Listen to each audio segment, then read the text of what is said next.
E aí pessoal, como é que vocês estão?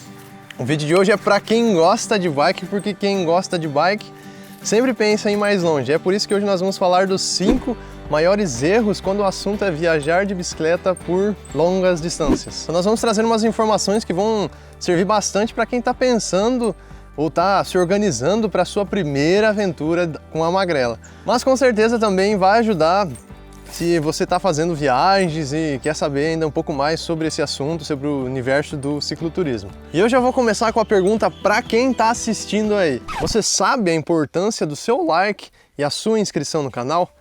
Então, para a gente que está aqui batalhando no YouTube, isso é de absurda importância. Os vídeos aqui do YouTube só são valorizados se houverem bons números de interação. Então, a gente sempre se esforça mesmo para trazer conteúdos bons que realmente possam fazer a diferença na sua vida. E sabendo que às vezes você esquece, a gente já pede para você se inscrever e tacar o dedo ali no like para ajudar a gente a seguir. Mas joia! E se você está se perguntando, né, quem que são esses caras aqui? Eu sou o Luciano, quem está filmando aí atrás é o Gustavo e nós já estamos viajando por mais de 2 anos de bicicleta pelo Brasil, compartilhando as nossas vivências aqui pelo canal. E bora pro assunto do vídeo. São vários os erros que a gente pode cometer quando o assunto é viajar de bike. E alguns deles talvez você já até ouviu falar, né? Como levar muita bagagem, carregar esses equipamentos do jeito errado, não fazer os treinos antes de iniciar a viagem, não saber fazer a manutenção adequada da bike, não se alimentar bem, investir em equipamentos que não eram adequados, eram muito caros, não tão importantes, não se preocupar com as variações climáticas, se preocupar demais com a quilometragem. Enfim, é bastante coisa, né? Mas tem outros 5 erros que pouca gente considera que, na nossa opinião, é onde o pessoal costuma errar, principalmente quando se está começando as viagens de longas distâncias com a bike. Inclusive, para a gente conhecer esses pontos, a gente teve que acabar errando também. Mas vamos lá, você sabe qual que é o primeiro erro? O primeiro erro é contar para a família sobre a viagem. Mas calma, não é para você sair e viajar de bike sem avisar ninguém. Avisar as pessoas queridas é muito importante. E até imagino, se a gente tivesse saído na primeira viagem sem avisar a família, né, a mãe tinha chamado a polícia, com toda certeza. O que nós queremos dizer é que muita gente começa a montar a viagem carregada de opiniões de pessoas que sequer viajaram de bike ou até mesmo nem andam de bicicleta. Por exemplo, tem situações que a pessoa fala para a família e todo mundo despeja opiniões negativas sobre os maiores perigos, sobre o que elas acham, né, que vai correr, entre outras coisas. Mas claro, nós temos que ter consciência do que a viagem pode trazer, né, que pode ser positivo ou negativo, mas também não é assim como dizem, né, que você vai colocar o pé na estrada e o mundo vai se tornar uma catástrofe. A gente tem vivido assim uma cultura de medo e infelizmente o que tem maior ibope nas mídias, né, são as maiores atrocidades. E sem querer a gente tem alimentado dia a dia mais e mais isso. Tá, mas como fazer isso do jeito certo? A gente recomenda que você fale mais com pessoas que já viajaram de bike. E não precisa descartar o que os seus amigos falam, né? Mas de forma prática, o que vai te ajudar a entender, a se virar na estrada e ter mais segurança é conversar com quem já teve experiências desse tipo. E viajar de bike pode ser feito de diversos estilos, né?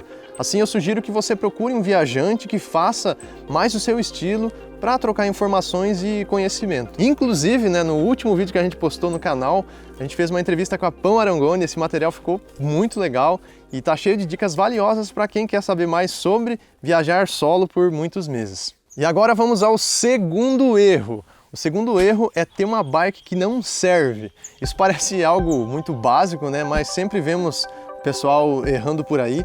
E a mesma coisa que você ir a uma loja de sapatos, encontrar aquele sapato que você achou incrível, que tem a cor que gosta, o estilo que você gosta, só que não tem um par do seu tamanho. Mas como você gostou tanto, você comprou, né? E aí, será que esse sapato vai servir? Vai servir para incomodar, né? E com a bike é algo parecido, né? Então se ela não for do tamanho certo, nem adianta ter as melhores componentes ou aquele design lindão. Moral da história? Bike boa é bike do tamanho adequado para o ciclista. E por que esse erro é tão comum? Primeiro porque as pessoas costumam analisar se a bike aguenta a viagem, ou seja, se ela tem componentes bons, e só depois que elas descobrem, né, que antes de mais nada tinha que verificar se o tamanho do quadro e outros ajustes estão servindo para o corpo dela. Nós mesmos, no começo da aventura, também erramos desse jeito, né, Gustavo? E como fazer isso do jeito certo? Primeiro, você tem que encontrar o tamanho do quadro que é ideal para você. E para isso o mais correto é fazer um bike fit, mas sabendo que nem todo mundo tem condição de pagar por uma consulta dessas, né? Dá para você pesquisar na internet sobre tabelas que indicam o tamanho do quadro conforme a sua altura ou medida do cavalo. Assim, né, você mesmo pode estar fazendo em casa, mas lembrando que esses jeitos caseiros de encontrar o tamanho do quadro, eles acabam sendo mais genéricos, mas eles já vão servir assim para você ter um pontapé inicial de encontrar qual que é a bike ideal para você. O segundo ponto é o seguinte, você tem que entender a geometria da bicicleta. Isso é muito importante para quem está querendo fazer viagens mais longas, porque o ciclista passará horas e horas sobre a bicicleta e essa geometria ela tem que trazer conforto e desempenho junto. E hoje em dia os modelos que estão assim mais à mão e mais acessíveis para fazer cicloturismo são bikes aro 26 ou 29 do estilo mountain bike. E vamos ao terceiro erro, sabe qual é? Se arriscar sem necessidade. Aqui o assunto é trânsito mesmo, a gente percebe que é bem comum os ciclistas se arriscarem de forma desnecessária, seja pedalando na contramão, estando sem retrovisor ou pedalando, sabe, um do lado do outro de duplinha e para ir conversando. Eu sei que isso é legal, às vezes a gente já fez também uma vez, mas isso é perigoso. Primeiro que existem várias comprovações que mostram que pedalar na contramão não é mais seguro, não é nem mais rápido e nem aumenta o tempo de reação, né? Como se você fosse prever alguma coisa e pudesse reagir antes. Mas tá, eu vou explicar melhor. Por que não é mais seguro? Porque a maneira mais segura de compartilhar a estrada com outros veículos é fazer parte do trânsito. Já pensou se todos os ciclistas saíssem pedalando do jeito que quiser, fazendo as suas próprias regras, né? Nossa, isso ia aparecer o trânsito da Índia, aquela coisa doida. Inclusive, aqui no Brasil, é lei, faz parte da lei pedalar no mesmo sentido dos veículos. Então, além de legal, com certeza você estará evitando colisões e acidentes mais perigosos. E para você entender ainda melhor sobre essa questão de segurança, estando na contramão em uma colisão, as velocidades são somadas, aumentando muito a chance de estraçalhar o corpo, né? Além do ciclista, se ele acontecer a colisão, ele vai ser arremessado contra o para-brisa do carro e vai ser ao contrário se ele estiver na mão certa. Se o carro chegar e chocar com a bicicleta por trás, o ciclista não vai ser arremessado contra o para-brisa do carro, ele vai ser arremessado para frente e isso diminui consideravelmente a chance, a gravidade do acidente, né? E vamos a outra crença inválida, andar na contramão não é mais rápido, pois dessa forma a gente acaba pegando o vácuo dos caminhões, dos carros de frente. Isso além de assustar, tira a velocidade e também diminui o nosso ritmo de pedalada. Outro ponto, andar na contramão não aumenta o tempo de reação. A gente crê que esse é um dos maiores motivos da galera insistir nisso, pois se tem a sensação psicológica da gente estar no controle, né? Porque parece que a gente está vendo os veículos virem, mas é aquela questão, se você está indo na contramão contra um veículo, as velocidades da bicicleta e do veículo se somam. Pera aí, eu já sei. Acho que isso aqui vai ajudar. Vamos fazer um exemplo aqui. Um caminhão andando a 80 km por hora e uma bicicleta andando a 20 km por hora. Eles estão indo em sentido contrário, a bicicleta está aqui na contramão. Um caminhão que está a 80 e a bicicleta que está em 20 vai somar a velocidade, então eles vão se aproximar a 100 km por hora, 80 mais 20 dá 100. Se for numa situação contrária, que a bicicleta está no mesmo sentido do caminhão, eles podem estar na mesma velocidade, mas daí a velocidade de aproximação vai ser menor, a gente vai subtrair. 80 com 20, né, o caminhão 80, a bicicleta 20, vai dar 60 km por hora de aproximação. Então o que isso causa? Isso permite que tenha mais tempo, demore um pouco mais para os veículos se aproximarem numa possibilidade de colisão, e aí, seja um segundo a mais que tiver, um segundo é tempo para a gente conseguir reagir, seja o motorista do caminhão ou a pessoa que está na bicicleta, né? Reagir, tentar desviar para evitar um acidente. Esse assunto tá pesado, né? Mas vamos continuar para terminar de entender isso. Então, com esse tempo que se ganha mais, se você está usando um bom retrovisor, você está com os teus ouvidos aí abertos, atentos, né? A gente tem muito mais chances de usar a direção preventiva. Para a gente ter um comportamento preventivo, a gente precisa desse tempo que a gente ganha andando na mesma direção que os veículos. E outro exemplo, pessoal. Eu estou andando de bike e de repente eu percebo uma situação de perigo e preciso desviar com a bike. Em um segundo, talvez eu não consiga jogar a bike 5 metros para o lado. Mas você pensa um segundo para um carro que está a 70 km por hora, né? Desviar 5 metros pode ser bem possível. Então, um segundo ele pode fazer toda a diferença num momento, né, de perigo, em que a gente reage rapidamente a isso. Às vezes a gente não acredita, né, que tipo, um segundo faz essa diferença. E como então fazer do jeito certo? Então, para ter mais segurança no trânsito, é necessário andar mesmo no sentido dos veículos. Quando está em grupo, se mantém em fila indiana, um atrás do outro, usar um bom retrovisor e também não usar fones de ouvido.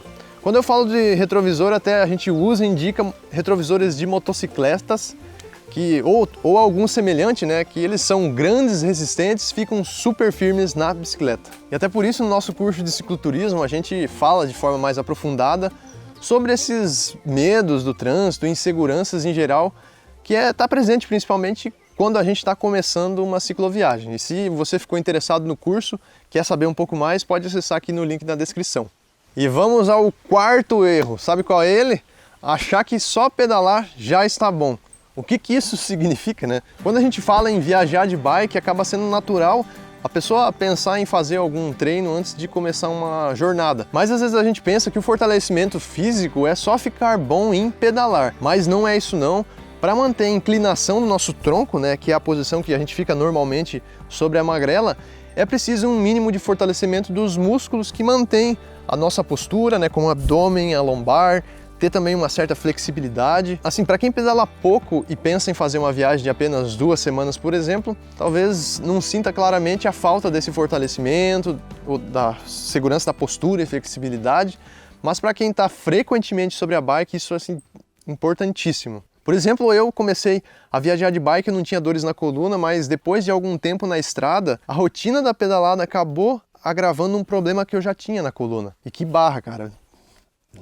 É um saco lidar com esse negócio. E agora fazendo o tratamento, a gente notou quanto estavam fracos os músculos, né, que sustentam aqui a postura, sem flexibilidade, faltava fazer alongamentos. E de novo, como fazer isso do jeito certo? Vocês devem estar achando que é um super treino para fazer esse fortalecimento, mas saiba que não é não. Se tirar ao menos 15 a 20 minutos por dia para fazer alongamentos e exercícios em casa mesmo, né? Como um abdominal, prancha, fazer umas flexões, isso já vai retornar um bom ganho para o seu corpo. E esses treinos, por fim, eles acabam que eles não são bons só para quem está pedalando, né? Eles são super importantes para a gente manter o corpo saudável também no dia a dia, seja trabalhando horas em pé ou também ficando sentado no escritório. Se depois disso você percebeu que está precisando ganhar mobilidade, flexibilidade, fortalecimento dos músculos, né? Nós vamos deixar na descrição os links de alguns canais que nós gostamos de ver, que também pode te ajudar. E o quinto erro, o último erro, é se afundar no planejamento. Mas antes disso, não esquece de se inscrever no canal e marcar o sininho para estar recebendo todas as notificações de quando sair um conteúdo novo. Se afundar no planejamento. Não são poucas as pessoas que adiam a hora de sair para a aventura, porque estão em um planejamento quase que infinito, né? Estão tentando criar como se fosse uma viagem perfeita, toda dentro dos planos, montada nos mínimos detalhes. E na nossa opinião, esse planejamento que às vezes é excessivo, ele pode ser até uma perda de tempo, porque na maioria das vezes a realidade acaba sendo diferente do planejamento. E falar de viagem de bike é falar de imprevisibilidade. Então tem que aprender a equilibrar. O planejamento é importante para você ter segurança e um mínimo de conforto. E o grande problema é que a gente não tem como te dizer qual que é o ponto ideal para você do seu planejamento, porque são muitas variáveis, cada viagem é uma viagem, cada um tem gostos e necessidades diferentes. E em meio a essa questão a gente ficou se perguntando, né, mas então como encontrar um ponto de equilíbrio, ou seja, não planejar nem de mais e nem de menos. E a conclusão que a gente chegou é que para quem está atolado no planejamento e não consegue sair de casa, é tentar entender o que realmente precisa e não precisa. Para isso, a gente sugere você se perguntar: a minha saúde fica em risco se eu não planejar isso? É óbvio, se ela põe em risco a tua vida e a tua saúde, não tem nem muito o que falar, né? Se planeje. Por exemplo, se você vai para um lugar que é frio, o planejamento vai ser fundamental, porque para vencer temperaturas negativas é preciso uma boa barraca, você tem que estar com o saco de dormir correto. O frio ele pode ser fatal para alguém que está despreparado. Outra situação, se você quer uma viagem mais autônoma, uma viagem que você não tem tanta grana e você vai precisar cozinhar, então aí vai ser imprescindível que tenha um fogareiro, equipamentos de cozinha. Mas agora, se você estiver planejando algo para a sua viagem que não põe em risco a sua saúde, não fica travado com isso não, sai para a viagem, muitas coisas também se organizam durante o caminho. E até mesmo algum equipamento você pode conseguir no meio da viagem. Para exemplificar, nas nossas viagens, quando a gente estava descendo lá para o Chuí, no sul do Rio Grande do Sul, no ápice do inverno, muito vento, chuva, tava passando um perrengue lascado. E a gente não tava super planejado para pegar o frio naquele momento. E aí no caminho a gente foi ganhando alguns agasalhos, ganhou umas blusas pesadas, uns cachecóis que foram suficientes para a gente vencer o frio. E outra coisa, no primeiro ano da nossa viagem não tínhamos pneus nada bons, a gente estava bem carregado e isso parecia que atraía aqueles araminhos de pneu de caminhão que furavam o pneu a cada 1 hora. Nossa, era um saco. Mas assim, isso permitiu a gente ainda seguir por muito tempo. A gente levou alguns meses pedalando ainda até a gente se organizar na viagem mesmo, separar uma graninha e colocar um pneu bom. Então não foi essa limitação que impediu da gente sair de casa. Pode parecer exagerado falar que planeje aquilo que é imprescindível para a sua saúde não ficar em risco. Mas também, se não for assim, acho que é meio difícil a gente entender esse ponto de equilíbrio, né? Entre excesso ou ausência de planejamento.